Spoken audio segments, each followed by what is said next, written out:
Kalau dilihat mata saya, Bu Ika dan sebagainya, kami rata-rata belum ada yang tidur. Karena memang baru pertama kali dalam kepemimpinan saya selama 4 bulan ini, inilah banjir yang terjadi bersamaan. Yang pertama adalah banjir kiriman, yang kedua adalah banjir karena curah hujan yang ada di tempat di Jakarta, yang ketiga pas bersamaan rob atau permukaan air lautnya naik.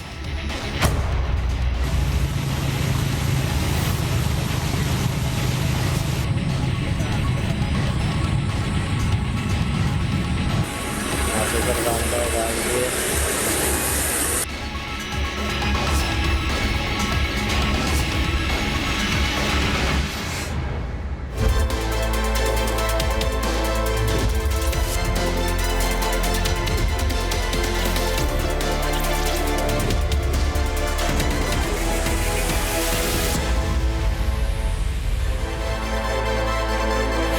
Selamat siang pemirsa, Amerika Serikat resmi kenakan tarif impor 32% untuk Indonesia. Pemerintah tak gentar dan kembali negosiasi dengan AS. Sementara itu banjir menerjang sejumlah wilayah di Jakarta dan kota penyangganya. Sejumlah kepala daerah pun bergerak atasi banjir. Selain informasi tadi, kami juga akan hadirkan beragam informasi menarik dan terkini terkait kebijakan hingga kegiatan para pemimpin bangsa. Bersama saya Fazilah Kairunisa, inilah pemimpin rakyat, pemimpin beraksi, rakyat awasi.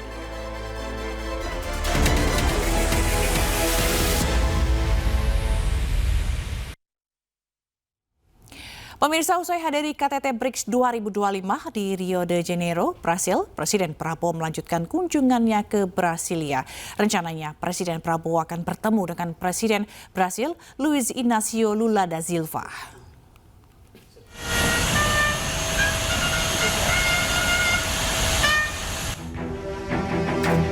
Presiden Prabowo Subianto berangkat ke ibu kota Brasil, Brasilia, melalui Airbus Galeão, Rio de Janeiro. Rencananya Presiden Prabowo akan bertemu dengan Presiden Brasil Luiz Inácio Lula da Silva di Istana Kepresidenan Brasil. Kunjungan ini merupakan bagian dari upaya mempererat hubungan strategis antara Indonesia dan Brasil.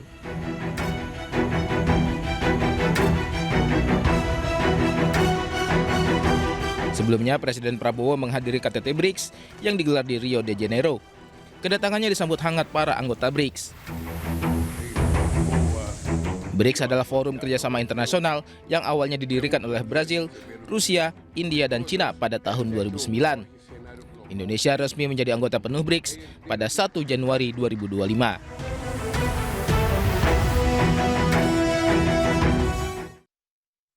Ya, Sekretaris Kabinet Teddy Indrawijaya menyebut bahwa keikutsertaan Indonesia dalam KTT BRICS merupakan sejarah baru diplomasi.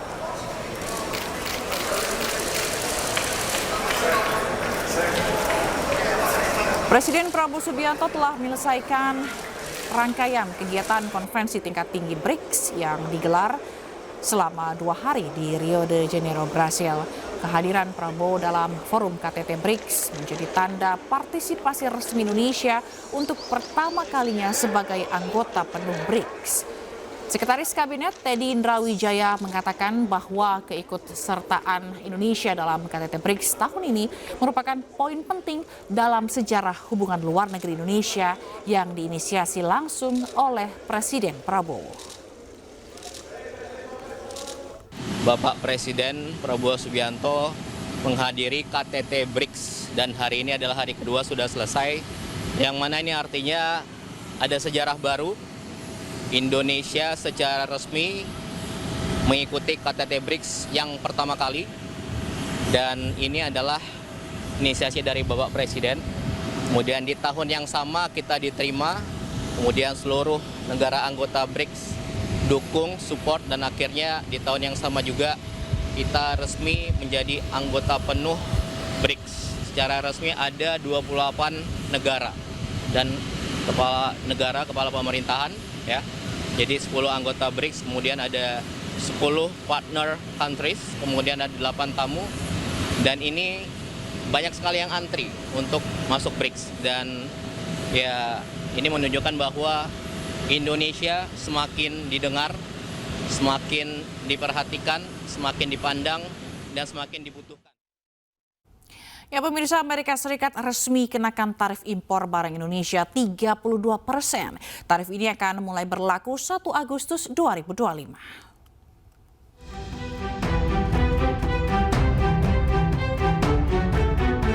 Presiden Amerika Serikat Donald Trump resmi mematok tarif impor barang asal Indonesia yang masuk ke Amerika Serikat sebesar 32%. Keputusan ini disampaikan Trump melalui akun media sosialnya. Trump memposting surat yang dikirimkan ke Presiden Prabowo Subianto. Tarif impor 32% akan dikenakan mulai 1 Agustus 2025. Namun Indonesia tidak akan dikenakan tarif ini bila membangun atau memproduksi produk di Amerika Serikat. Sementara itu Indonesia tidak khawatir atas kenaikan tarif impor. Indonesia memperluas mitra dagang dengan bergabung bersama BRIC. Yang kedua adalah mempromosikan peace and security, international stability dan deepening international economy, trade, dan financial cooperation. Nah, poin kedua ini menjadi penting bagi Indonesia. Di tengah ketidakpastian kita punya BRICS yang diharapkan bisa juga untuk menyerap pasar dari produk-produk Indonesia. Sebelumnya pada April 2025, Presiden Trump mengumumkan akan mengenakan kenaikan tarif impor tambahan 32% untuk produk Indonesia yang masuk ke Amerika Serikat. Indonesia diberikan waktu 90 hari untuk negosiasi tarif ini. Sejumlah upaya negosiasi telah dilakukan, namun ternyata Amerika Serikat tetap pada pendiriannya. Saat ini, Menko Perekonomian Erlangga Hartarto berangkat ke Amerika Serikat untuk kembali negosiasi.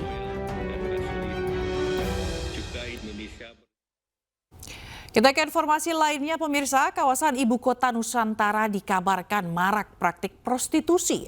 Menteri Koordinator Bidang Pemberdayaan Masyarakat Muhaimin Iskandar mengaku kaget mendengar kabar tersebut dan akan lakukan pemeriksaan. Kawasan Ibu Kota Nusantara dikabarkan marak bisnis prostitusi. Kabar ini muncul dari laporan Satpol PP Kabupaten Penajam Pasar Utara yang menerima laporan praktek prostitusi online dari masyarakat. Menteri Koordinator Bidang Pemberdayaan Masyarakat Muhaimin Iskandar mengaku kaget dirinya belum menerima laporan tersebut. Caimin akan segera memeriksa langsung kebenaran informasi tersebut karena ini adalah masalah serius. Waduh, masa ya? Bagus lagi ada laporan itu. Waduh. Dalam online juga Gawat. bisnis. Kok bisa gawat gitu? Wah, ini harus dicek ini, harus dicek. Apa? Cek langsung mana gimana Gus? Iya dong, kita kan. Oke. Praktik prostitusi di IKN diduga mulai menjamur sejak Mei 2025. Otorita IKN mengecam keras praktik tersebut dan meminta masyarakat melapor ke pihak berwajib. Bisnis prostitusi di IKN semakin marak setelah ditangkapnya puluhan PSK yang berasal dari sejumlah daerah. Para PSK yang diamankan menjajakan diri lewat media sosial dengan tarif mulai Rp300.000 hingga Rp700.000 per malamnya. Tim Liputan iNews melaporkan.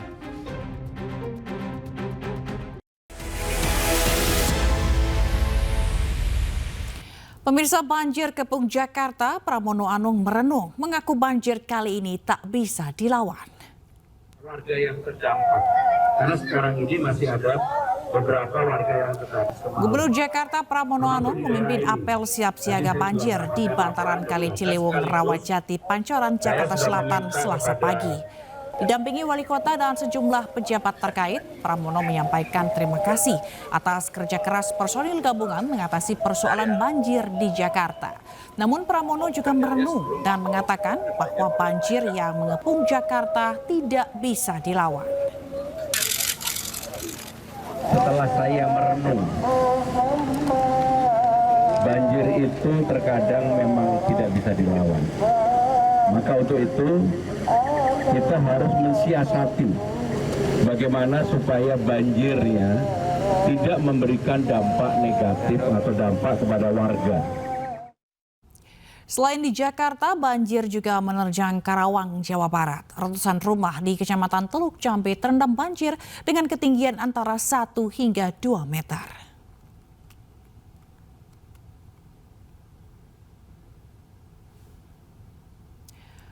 Tingginya curah hujan yang terjadi sejak Senin malam kemarin mengakibatkan sedikitnya 287 rumah warga di Kabupaten Karawang, Jawa Barat terendam banjir. Kondisi banjir diperparah dengan meluapnya dua sungai besar yaitu Sungai Citarum dan Sungai Cibeet. Tak hanya itu, jalan utama desa sudah tidak bisa dilalui.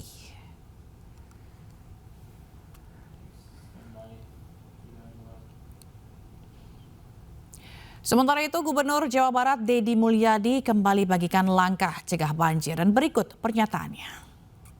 Mengembalikan daerah hulu, berani membongkar bangunan-bangunan yang ada di daerah resapan air, di areal perkebunan. Yang kedua, melakukan pelebaran sungai, pendalaman sungai, membongkar bangunan-bangunan di bantaran sungai. Yang ketiga, mengembalikan alih fungsi danau-danau. Ketiga kegiatan ini pasti mengambil resiko, tidak populer, dicaci maki, dibenci, dibully. Tapi pemimpin harus berani mengambil resiko itu.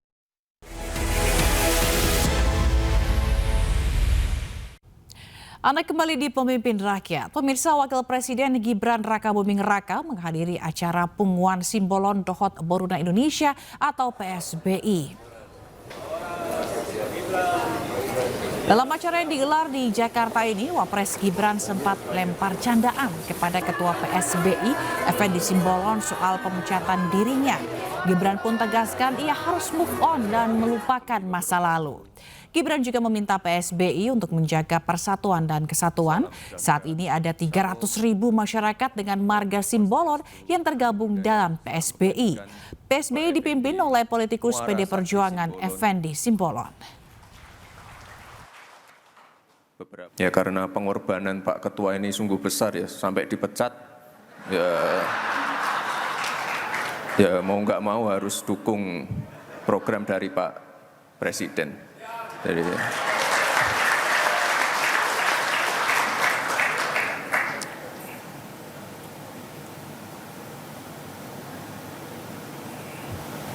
suratnya itu Pak Ketua itu nomor berapa? 26. Hah? 24. Saya nomor. Oh, oke. Ya pemirsa, dari informasi lainnya, masalah judi online terus menjadi sorotan. Dana yang berputar dalam praktik judi online pun tak main-main, yaitu mencapai triliunan rupiah. Berikut data yang berhasil dikumpulkan oleh PPATK.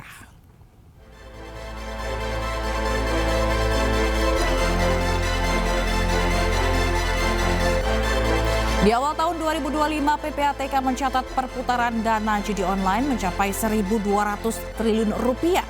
Jumlah ini diperkirakan akan terus bertambah jika tidak ada penindakan dari pemerintah.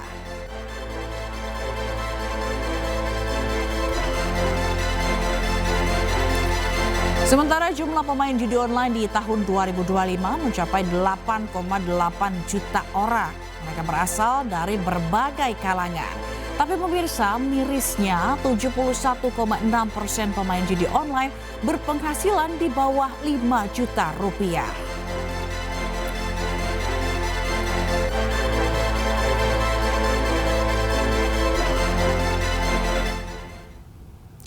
Sementara itu, pemerintah temukan ada ratusan ribu rekening penerima bantuan sosial yang terafiliasi judol. Berikut pernyataan Menteri Sosial Saifullah Yusuf. Penelusuran kami itu kita memang memerlukan koordinasi dengan PPATK supaya kita tahu dana yang kita salurkan itu benar-benar dimanfaatkan atau tidak gitu. Hari Sabtu kita masukkan 28 juta rekening keluarga penerima manfaat dari exercise cepatnya PPATK itu dideteksi ada 571.000 penerima bansos yang ditengarai digunakan untuk judol. Pemirsa, pemerintah setujui pembentukan Direktorat Tindak Pidana Perdagangan Orang dan Perlindungan Perempuan dan Anak di seluruh Polda Indonesia. Tujuannya untuk mempercepat penanganan kasus yang kini tengah marak. Dan informasi ini sekaligus menutup Pemimpin Rakyat hari ini. Temukan informasi-informasi terbaru lainnya di www.inews.id. Saya Fasilah Kairunisa dan kerabat kerja yang bertugas pamit undur diri. Pemimpin Rakyat, pemimpin beraksi, rakyat awasi. Terima kasih dan sampai jumpa.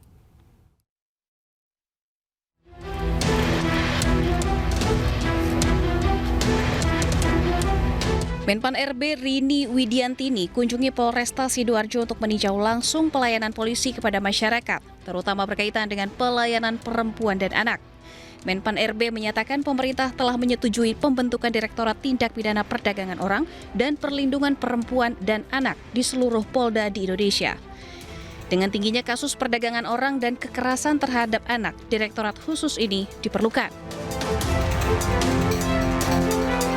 Dalam sidaknya, Menpan RB juga menemui anak korban kekerasan yang sedang diperiksa di unit PPA Satreskrim Polresta Sidoarjo. Sebagai Menteri Kempan dan RB yang memang menangani reformasi birokrasi, apa yang sudah dilakukan oleh Polres ini adalah salah satu bagian daripada bagaimana birokrasi itu harus turun ke masyarakat dan mendekatkan diri kepada masyarakat, dan kita memastikan bahwa tata kelola pemerintah itu tidak boleh hanya selesai di balik meja saja, tetapi harus betul-betul bisa termanfaatkan di masyarakat. Jadi ada pengecekan tadi langsung on the spot, kemudian juga di situ ada perbincangan dengan salah satu korban kekerasan anak dan mengecek fasilitas-fasilitas termasuk juga.